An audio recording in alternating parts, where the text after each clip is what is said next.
외울 말씀을 같이 한번 외워볼까요? 요한계시록 11장 15절입니다. 같이 외우도록 합니다. 시작. 세상 나라가 우리 주와 그의 그리스도의 나라가 되어 그가 세세토록 왕노릇 하시리로다. 아멘. 세상 나라가 그리스도의 나라가 되어 세세토록 왕노릇 하신다.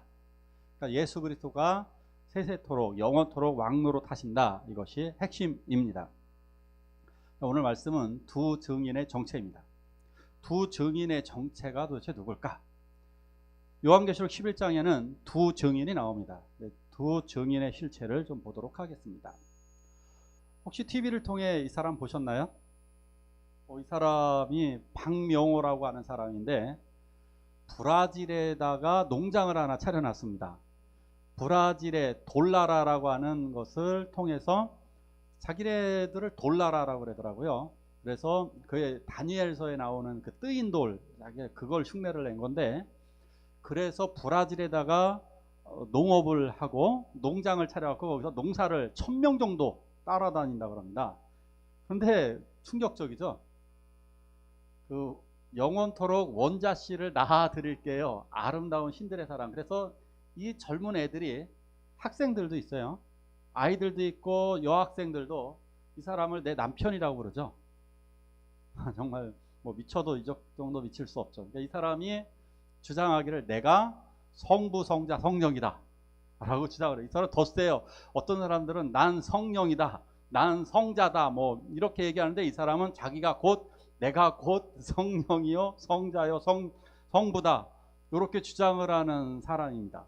그래서 이들이 구원을 받으려면 어떻게 하느냐, 새로운 남편인 나와 성관계를 맺어야 모두 구원에 이를 수 있다. 이게 교주들의 특징이죠. 왜 넘어갈까요? 1번, 이 사람들이 무식하고 바보라. 그럴까요? 이단들에 넘어가는 사람들이 무식하고 바보일까요? 우리 그런 생각하죠. 사람들 모자라가지고 이단에 넘어가는 거야. 아닙니다. 이단에 넘어가는 사람들 굉장히 똑똑합니다. 박사들도 굉장히 많고요. 합리적인 사람들도 많습니다. 그 착각입니다. 그래서 어떤 사람이 넘어가지 않느냐? 말씀 안에 바로 선 사람만이 넘어가지 않습니다. 왜 이단에 넘어가느냐? 똑똑한 사람도 엄청 많다니까요.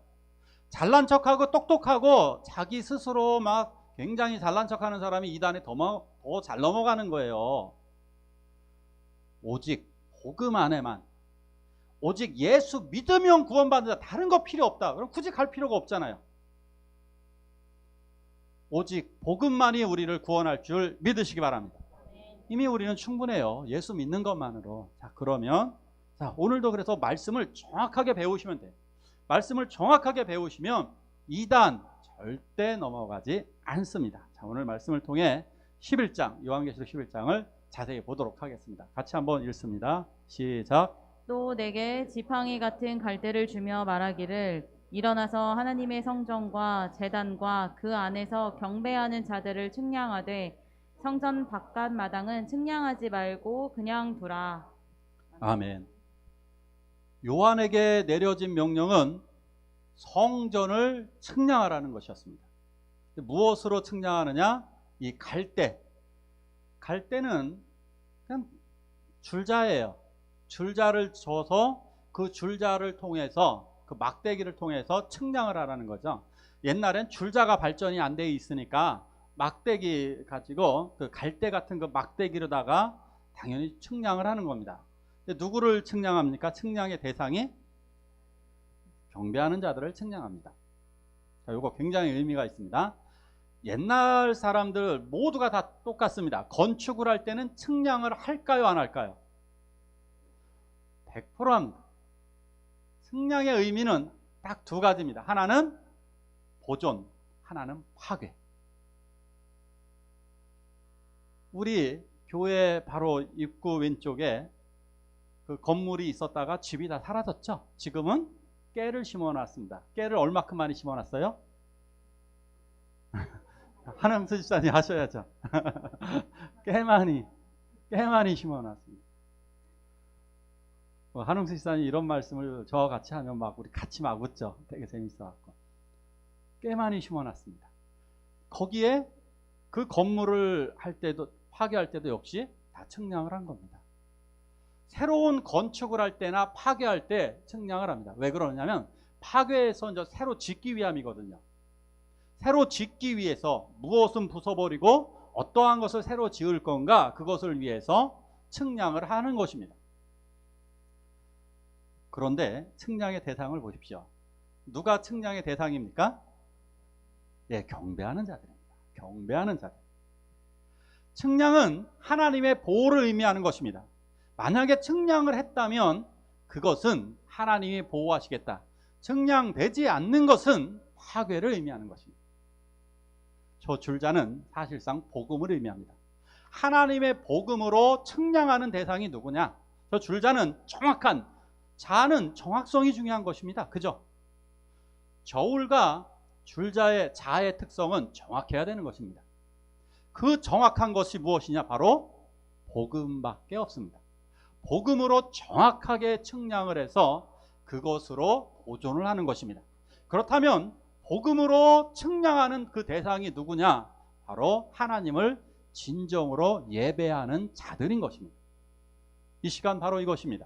여기서 이렇게 얘기하죠. 바깥마당은 측량하지 말아라. 이방인들의 뜰, 성전은 두 개의 뜰이 있습니다. 하나는 이 이스라엘 사람들의 뜰, 바깥마당, 저 바깥마당은 이방인의 뜰입니다. 저 불신자를 의미하는 것입니다. 교회 안에 있으나 불신자들, 이해 가십니까? 예수를 믿는다라고 하면서 믿지 않는 자들은 측량의 대상에서 벗어나게 됩니다. 그러니까 하나님께 진정으로 경배하는 자들, 하나님은 그분들을 찾으실 것입니다. 이 시간에 우리 사랑하는 주의 자녀들, 신령과 진리로 예배할 때에 우리는 측량될 줄로 믿습니다. 자, 이것이면 충분한 거예요.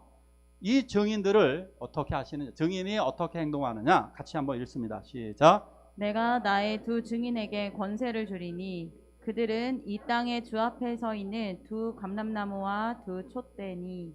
아멘. 자, 첫 번째는 측량이고 두 번째 오늘 말씀의 주제인 두 증인이 나옵니다. 두 증인이 도대체 누구일까? 이단들 이거 엄청 좋아합니다. 이단들은 두 증인이 누구냐? 교주입니다. 자기들이 꼭 교주, 자기가 두 증인, 한 증인은 예수고 또 하나는 자기고 이런 식으로 주장을 하는 겁니다. 그걸 또 잘 믿어요, 바보들 같이. 이 두 증인의 정체가 도대체 누구일까? 예측을 한번 해보자면 모세와 엘리야? 또 다른 미래의 예언자? 미래에 나타날 두 증인? 결정적으로 세 번으로 말씀드릴게요. 교회인 줄 믿으시기 바랍니다. 오늘 조금 있다가 보면 다 결과가 나와요. 두 증인의 실체가 다 나와요. 이들은 바로 교회를 의미하는 것입니다. 모세와 엘리야라고 할지라도 하나님을 믿는 자녀들을 의미하는 것이기 때문에 결론적으로 두 증인은 바로 증인된 삶을 살아가는 교인을 의미하는 것입니다. 그래서 이렇게 말씀하십니다. 너희는 온 천하에 다니며 말씀을 증거하라. 오직 성령이 너희에게 임하시면 어떻게 돼요? 권능을 받고 땅끝까지 이르러 내 증인이 되리라.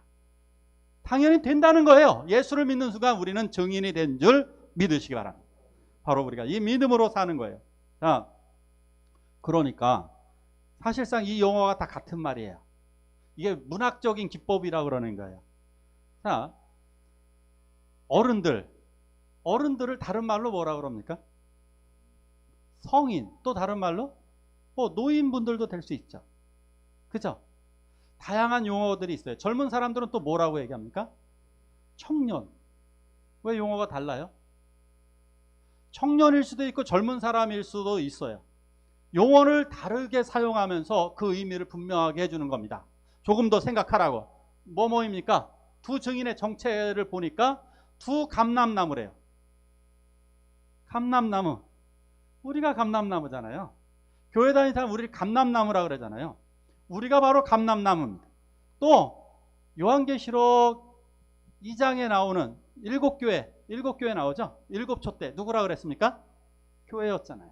일곱 촛대가 일곱 교회니라고 설명했잖아요. 촛대가 누구예요? 교회입니다. 그럼 다 같은 말이에요. 증인도 교회고 감람나무도 교회고 두 촛대도 다 교회 교인입니다. 우리 말씀의 증인된 우리들, 바로 우리들인 것입니다. 이건 더 이상 변질시켜서는 절대 안 되는 정확한. 그런데 이들이 무슨 행동을 하느냐? 자, 이제 권세를 받았습니다. 이 증인에게는 하나님이, 예수님이 권세를 주신다라고 하셨는데, 권세를 주시면 이들이 무슨 일을 하느냐? 같이 읽겠습니다. 시작. 그들이 굵은 베옷을 입고 1260일을 예언하리라. 이것은 이방인에게 주었은즉 그들이 거룩한 성을 42달 동안 짓밟으리라. 여자와 큰 독수리의 두 날개를 받아 광야 자기 곳으로 날아가 거기서 그 뱀의 낯을 피하여 한 때와 두 때와 반 때를 양육받으매. 아멘. 요런 거 가지고 말장난을 놓으시는 분들이 진짜 많아요. 말장난을 논다는 게 1260일, 42달, 한 때, 두 때, 반 때, 요 기간을 얘기하는 거예요. 수학을 단순하게 한번 해볼게요. 다 같은 겁니다. 한 때, 두 때, 반 때. 한 때는 1년, 두 때는 2년, 반 때는 6개월이니까 3년 6개월이에요. 3년 6개월은 달수로 보면 42달입니다. 42달을 또 날짜로 보면, 날짜로 환산하면 1260일입니다. 무슨 말이에요? 다 똑같은 말이야. 아이나 어린이나 같은 말이듯이, 아이나 어린이가 같은 말이듯이 이것도 사실상 한 때, 두 때, 반 때, 42달, 1260일 다 같은 날입니다. 자, 그럼 요때 무엇을 하느냐? 무엇을 한다고 되어 있느냐? 예언을 하는 겁니다. 예언이라 하면 정확하게 복음을 증거한다라고 하는 상징적인 의미인 것입니다. 우리는 예언한다 그러면 미래의 일만을 이야기하는 게 예언 같지만, 성경에서의 예언은 사실상 그것이 아닙니다. 성경에서의 예언은 하나님의 뜻을 전하는 것입니다. 하나님의 명령을 전하는 게 예언이에요. 이것이 가장 핵심적인 것입니다. 자, 이 기간이 여기서 계속 보면 다양하게 됩니다. 42달 동안 짓밟히기도 합니다. 성전이. 예, 교회가 핍박당하는 기간이 되기도 합니다. 여자가 광야로 날아가서 교회를 3년 6개월 동안 양육하는 기간이 되기도 합니다. 이걸 중의적인 뜻이 있다 그래요. 중의적이라고 하는 건 두 가지의 의미가 있는 겁니다. 중의적. 두 가지의 의미가 있는 거예요. 하나는 뭐냐면 바로 이 42달 동안에 교회는 복음을 전하는 기간인 것입니다. 반대로 또한 핍박의 기간이기도 한 것입니다. 요게 두 가지가 같이 가는 거예요. 어느 때는 아무 일도 없고 뭐 이런 것이 아니라 우리는 사실상 지금도 핍박의 기간입니다. 지금도 복음을 전하는 기간입니다. 바로 이 상황 속에 우리가 있는 거예요. 그런데 여기에서 보면 예언하는 동안에 말씀, 어떠한 이상한 행동이 하나 있습니다. 굵은 베옷을 입고. 베옷. 굵은 베옷을 언제 입을까요? 언제 입죠? 죽었을 때 입고. 사람이 돌아가셨을 때 장례식에 입는 것입니다. 왜 그럴까요? 아니 굳이 예언을 하는데 왜 장례식 복장을 하고 그 베옷을 입고 예언을 할까요? 이 세상이 멸망이 가까웠다는 의미입니다. 이 세상이 심판받을 것이기 때문에 좀 알으라고 하는 얘기입니다. 너희들이. 예레미야는 예언을 할 때 발가벗고 예언한 적이 있었습니다. 왜 발가벗고 예언했느냐? 너희가 이렇게 발가벗겨져서 포로로 끌려간다는 걸 보여준 거예요. 포로로 끌려갈 때 옷 입고 끌려가는 것이 아니라 벌거벗겨져서 끌려갑니다. 여러분 상상을 해보십시오. 남의 나라에 발가벗겨져서 포로로 끌려간다면, 일본이나 중국에 그렇게 끌려간다면 여러분 어떠시겠습니까? 그걸 여러분들만이 알고 있는 비밀이라면 여러분들은 그냥 여러분들 조금 있으면 전쟁이 벌어져서 중국에 벌거벗겨져서 끌려갑니다 말로만 하시겠습니까? 차라리 옷을 벗고 여러분 이렇게 됩니다 라고 얘기하는 거예요. 베옷을 입고 예언하는 것은 당신네들의 심판이 이렇게 다가왔다라고 하는 것을 그들에게 몸으로 강력하게 보여주는 것입니다. 그러니까 우리들 지금 주어진 기간에 우리는 사실은 조금 비장한 마음으로, 조금이란 말 뺄게요. 비장한 각오로다가 복음을 전해야 됩니다. 이 말씀으로 이렇게 전하시기를 축원합니다. 자, 5절을 또 같이 볼게요. 시작. 만일 누구든지 그들을 해하고자 하면 그들의 입에서 불이 나와서 그들의 원수를 삼켜버릴 것이요 누구든지 그들을 해하고자 하면 반드시 그와 같이 죽임을 당하리라. 아멘. 베옷을 입고 전한다고 해서 이 증인이 유약한 것이 아닙니다. 하나님이 분명히 아까 3절에 얘기했죠. 내가 권세를 주겠다고. 어떤 권세냐? 그들을 해하고자 하면 입에서 불이 나온답니다.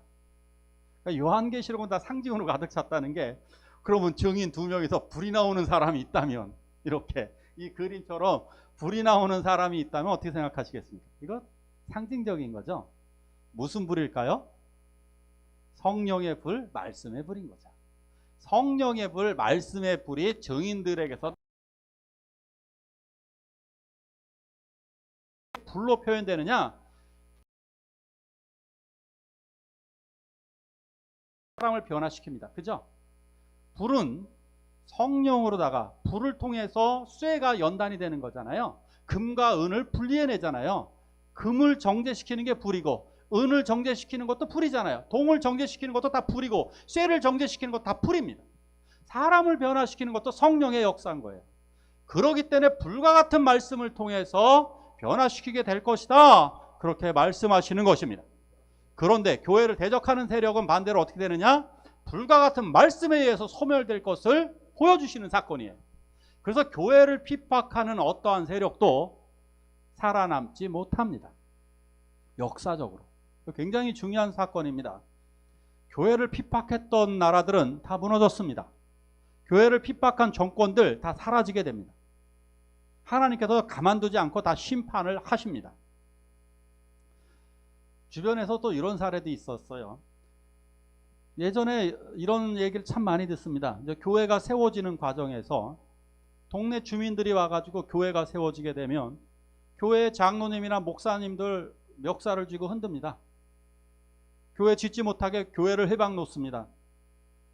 이런 얘기를 너무 많이 들어갔고 이분들이 다 좀 일찍 돌아가셨어요.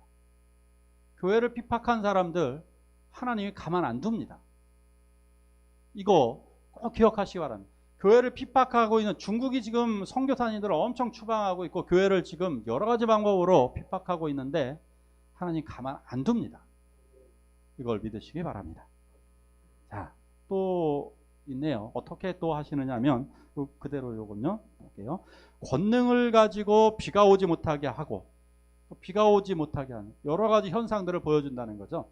엘리야와 같은 사역을 통해서 이거 아까 3년 6개월 정확히 보셔야 돼요. 3년 6개월 아까 42달 1260일 요거 엘리야 때 있었던 사건이에요. 엘리야 때 이 땅은 비가 오지 않는 심판을 받았습니다. 이 세상 비가 오지 못하게 하나님의 역사를 분명히 드러나는 거예요. 엘리야가 선언을 하잖아요. 왕궁에서 내 말이 있기 전에는 이 땅에 비나 우박이나 어떠한 것도 내리지 않을 것이다. 심판을 선포하는 거거든요. 그러면서 반대로 다 그 기간에 또한 복음을 선포하는 기간이 되기도 하는 거예요. 하나님께서 여러 가지 교회들을 통한 놀라운 역사를 세상에 보여주시고 계십니다. 사실상 지금 너무나 많은 기적들을 보여주셨습니다. 자, 지금 우리들은 이런 생각을 합니다. 교회가 지금 쇠퇴해 가는 것이 아닐까? 어떨까요? 교회가 지금 쇠퇴해 갈까요? 약간 느낌으로 그렇게 보여지죠. 왜냐? 한국에서 기독교인이 너무 많이 줄었거든요. 유럽에서는 유럽의 교회가 지금 문을 닫고 있거든요. 그러면 교회가 줄어드느냐? 그렇지 않습니다. 남아메리카에서 아시아에서 아프리카에서 교회가 확장되어지고 있습니다.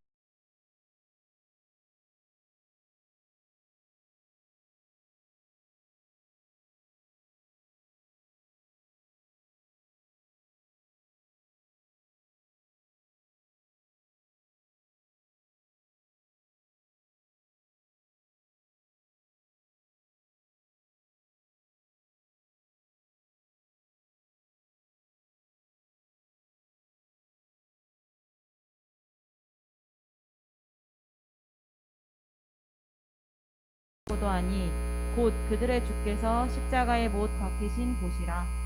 아멘. 자, 증인으로부터 짐승이 올라옵니다. 자, 이거기 때문에 증인하고 지금 누가 하고 싸웁니까? 전쟁을? 짐승하고 누가 하고 지금 전쟁을 벌이는 거예요? 짐승하고 싸우는 사람이 누구일까요? 그들이 증인이에요. 자, 그러면 교회인가요? 2명인가요? 전쟁을 2명하고 해요? 제가 이제부터 영찬이 형제와 대한이 형제와 전쟁을 하겠습니다. 물론 우리가 농담으로 그런 말 하죠. 이제부터 우리 전쟁이야. 근데 2명이 싸우는 걸 전쟁이라고 그러지 않죠. 이건 싸움이죠. 전쟁이라고 하는 것은 국가 간에 있어지는 싸움을 전쟁이라고 표현합니다. 이게 정확한 용법이죠. 전쟁은 국가 간에 있어서의 싸움입니다.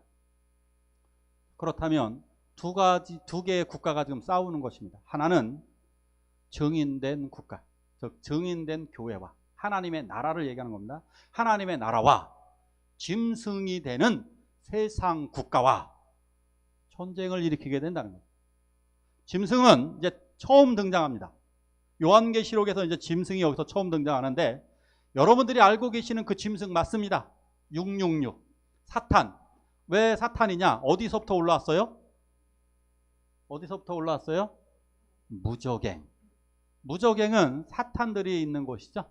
악령들이 있는 곳입니다. 그곳에서 올라온, 그곳의 세력을 등에 업은 정권 짐승, 짐승과 같은 세상 정권이 하나님의 나라인 교회, 증인과 전쟁을 벌이게 되는 것입니다. 전쟁을 벌여서 어떠한 결과가 일으키게 됩니까? 증인들을 이들이 죽입니다. 짐승이. 역사적으로 많이 그랬죠. 역사적으로 교인들을 수없이 많이 죽여서 길거리에 전시해 놓았습니다. 자, 이들의 세력의 이름을 한번 보십시오. 자, 짐승이 살고 있는 성, 그 도시의 이름을 보니까 소돔, 애굽. 소돔, 애굽입니다. 또 하나 더 있어요. 여기서 요한계시록에 나오는 나라, 상징적인 나라 있어요. 성경에서 상징적으로 많이 등장하는 나라가 있어요. 어디 있느냐면 소돔, 이집트, 애굽, 이집트, 그 다음에 바벨론. 이 세 가지예요. 요한계시록에도 이 세 나라가 등장해요. 하나같이 다 죄를 지은 나라들입니다.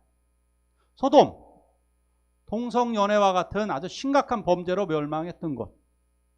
이집트, 하나님의 자녀들을 보호하지 못하고 핍박했던 나라.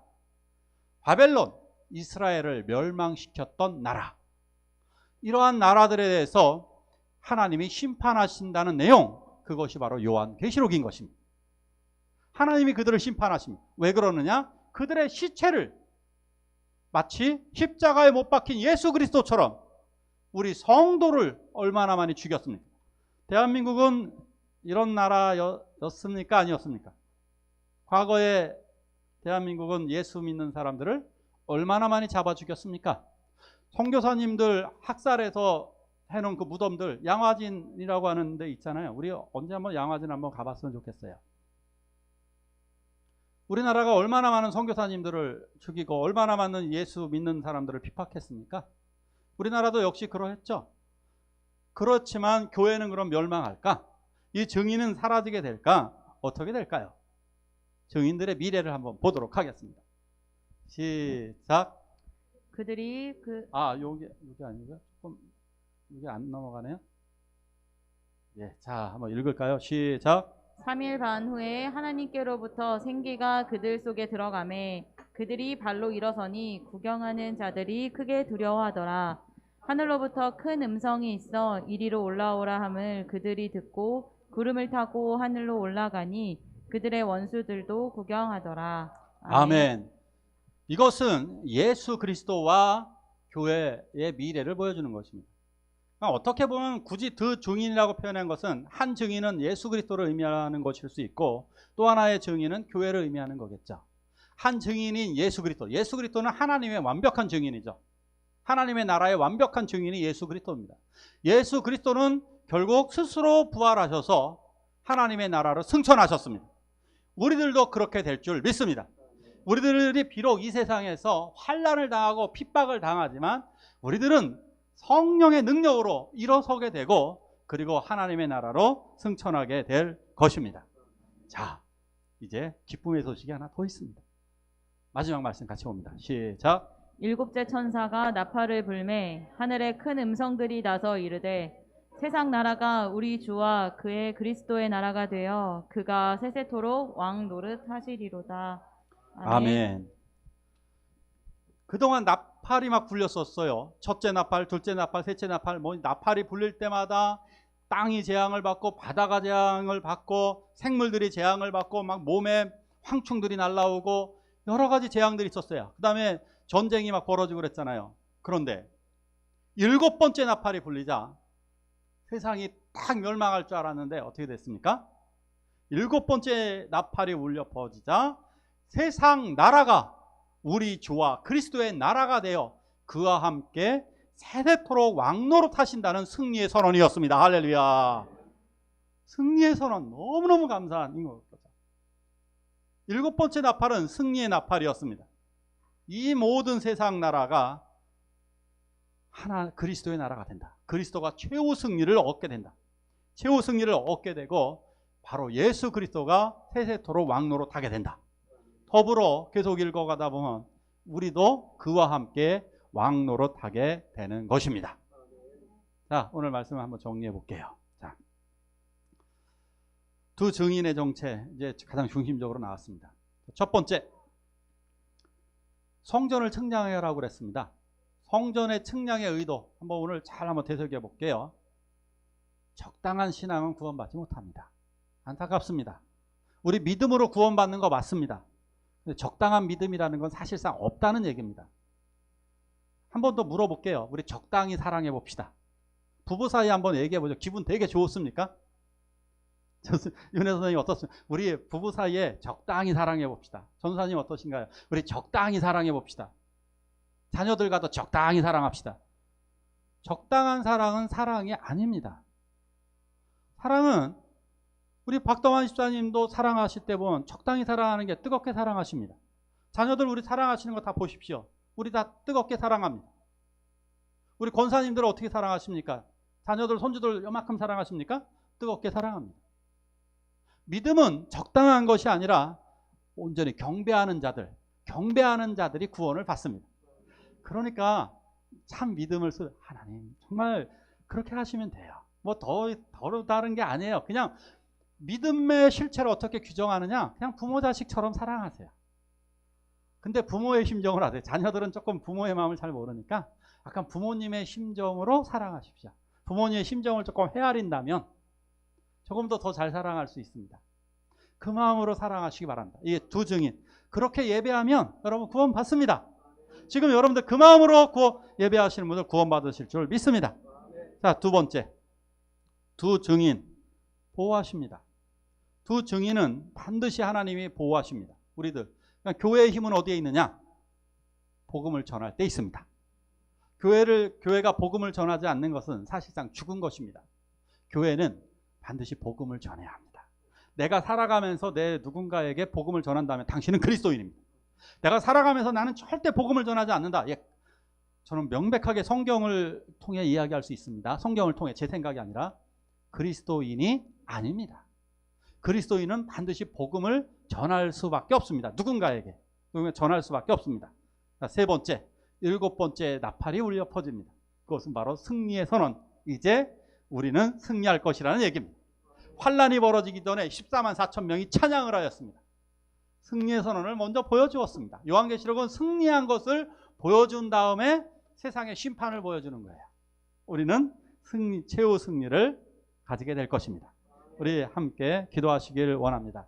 우리가 날마다 하나님의 보호를 알기를 원합니다. 하나님의 보호하심을 깨닫기를 원하고요. 그리고 이 환난 가운데 두려워하지 말고 소망을 가지게 해달라고 하나님 앞에 기도하시겠습니다. 주여